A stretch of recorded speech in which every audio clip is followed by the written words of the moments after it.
Hola, muy buenas tardes y bienvenidos al canal de Javier Ruiz. Hoy tenemos un nuevo vídeo. Es día de Champions, pero antes de comenzar con toda la actualidad que siempre nos quita mucho tiempo y muchos vídeos, hay que pararse un poco a hablar de la figura de Bobby Charlton. Robert Charlton, más conocido como Bobby Charlton, falleció el pasado sábado 21 de octubre, más o menos en la tarde-noche. Y bueno, pues es considerado el mejor futbolista de la historia del Reino Unido, de la historia de toda Inglaterra. Tiene un Balón de Oro, una Copa del Mundo, una Copa de Europa en el 68 con el Manchester United, y su vida tiene grandes anécdotas y bueno, pues también grandes momentos. En este vídeo os quiero contar un poco lo más importante. Quizás no haga un vídeo tan largo como otras figuras como fueron Gerd Müller o Maradona, tal, futbolistas o Pelé que han fallecido, e hice vídeos más largos, pero vamos a contar lo que fue Bobby Charlton. Como ya he dicho, nacido en Inglaterra, en Ashington, el 11 de octubre de 1937. Ashington es una pequeña población de unos 27.000 habitantes.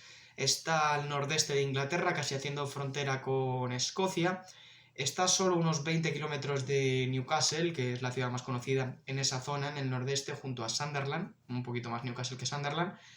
Y bueno, pues es una ciudad muy famosa por la minería. De hecho, el hermano de Bobby Charlton, Jack Charlton, es un jugador que también ganó la Copa del Mundo con él, y que antes de ser jugador, su padre y su familia querían que fuera minero. Bueno, ¿dónde jugaba Bobby Charlton? Porque la gente ha oído de este nombre seguro, por muy joven que seas, lo has oído, si te gusta mucho el fútbol, pero no sabes a lo mejor ubicarlo. Era un mediocentro puro, total, pero también con mucha llegada. De hecho, en su carrera marca 279 goles en 827 partidos. Tiene 25 años de carrera, prácticamente todas en el Manchester United, desde 1954 hasta 1973. Luego juega un año en el Preston North End y un último año en el Waterford United de Irlanda. Además, con la selección inglesa juega 106 partidos donde anota 49 goles. Es un amplio promedio que solo superan jugadores como Wayne Rooney o Harry Kane. En total, 934 partidos, 328 goles. Para un medio centro son números muy buenos. En cuanto a palmarés, 3 ligas con el Manchester United, una FA Cup, y luego con la selección inglesa tenemos una Copa del Mundo y también una Copa de Europa con el Manchester United en 1968. Como premios individuales, Balón de Oro en 1966, 2 Balones de Plata en 1967 y en 1968. Luego también tiene una Orden del Mérito de FIFA en 1984. Fue nombrado presidente honorario del Manchester United desde 1984 hasta 2007. Y luego también en 1994 la reina, también ya fallecida, Isabel II, lo nombró Sir, que es el título más importante que te pueden nombrar en Inglaterra, caballero de la corte inglesa, así que es conocido como Sir Bobby Charlton. Vamos un poco a contar también algo más de su carrera. Una carrera que por supuesto está marcada por el accidente de Múnich en 1958. Este futbolista, Bobby Charlton, debuta en el Manchester United en 1954 y debuta junto a, bueno, pues jugadores de la época, de la cantera del Manchester United, que dan ese paso adelante, como Eddie Coleman, Roger Bryant, Max Jones, David Peck, Tommy Taylor, Joe Fent, Liam Whelan y Duncan Edwards. De hecho, estos 8 futbolistas que he nombrado, por desgracia, perdieron la vida en ese accidente de Múnich. Por ejemplo, Duncan Edwards, el más destacado, que falleció solo a los 21 años de edad, era uno de los mejores regateadores de la época. Vamos a explicar ese desastre aéreo, esa tragedia aérea de Múnich, donde el 6 de febrero de 1958 el Manchester United venía de disputar el partido de vuelta en cuartos de final de la Copa de Europa ante el Estrella Roja de Belgrado. Venía de ganar además ese duelo, de pasar a semifinales, y tuvieron que parar, hacer una parada técnica en Múnich, el avión. Después de esa parada, el avión intentó despegar hasta en 3 ocasiones, y a la tercera no consiguió coger altura y se estrelló en la pista de aterrizaje, ocasionando el fallecimiento de 23 personas, 8 de ellos futbolistas y el resto de cuerpo técnicos o acompañantes en la expedición. Uno de los supervivientes a ese accidente es el propio Bobby Charlton. Después de ese accidente, Bobby Charlton era una persona, siempre muy introvertida, de hablar poco, de quizás no tener una alegría muy exteriorizada, pero después de ese día, de ese accidente, de perder a sus compañeros y amigos, Roger Bryan, Eddie Coleman, Mark Jones, David Peck, Tommy Taylor, Joe Fent, Liam Whelan y Duncan Edwards, dicen sus biografías, dicen su entorno en testimonios que nunca más volvió a sonreír. Porque fue algo que le marcó mucho. Para bien y para mal. Obviamente para mal, por los amigos y la gente que pierde en ese accidente. Y para bien, para ser una de las figuras en la reconstrucción del Manchester United. Porque el Manchester United sufrió un proceso de reconstrucción tan grande, no solo en cuanto a ocasionar nuevos jugadores en cantera para suplir estas pérdidas irreparables, tanto a nivel futbolístico como a nivel personal de estos 8 futbolistas, sino también para hacer que un equipo como el Manchester United, con la historia que tiene, volviera a ser grande, con esa gran historia que tenía anteriormente, que volviera a empezar a ser grande para ganar ligas, para ganar copas y para ganar la Copa de Europa en 1968. A mediados de la década de los 60, junto a George Best y Denis Law, forma la llamada United Trinity, o la Trinidad del Manchester United. De hecho, cuando ves Old Trafford fuera, hay una estatua muy famosa que todos tendremos la imagen mental seguro, en el que están los 3 jugadores de la Santa Trinidad: Bobby Charlton a la derecha, Denis Law en el centro y George Best en la izquierda. Bueno, alguna anécdota más. Por ejemplo, como curiosidad, su esposa, Norma Ball, la conoce en una pista de hielo en Manchester. Una forma curiosa, ¿no? Y con ella tiene 2 hijas, Susan y Andrea.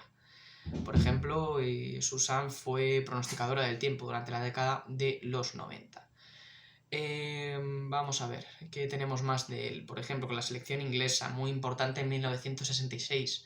Llegó a jugar 4 mundiales. El primero en Suecia no tuvo prácticamente minutos, era muy joven. En ese año 1958 solo tenía 21 años y prácticamente no jugó nada.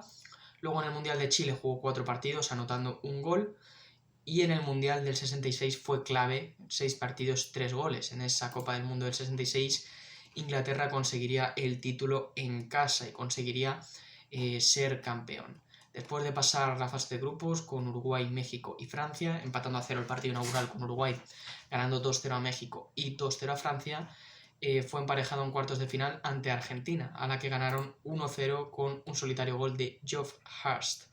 En las semifinales vencieron 2-1 a Portugal con doblete de Bobby Charlton, que pasó a la historia por ese partido sobre todo.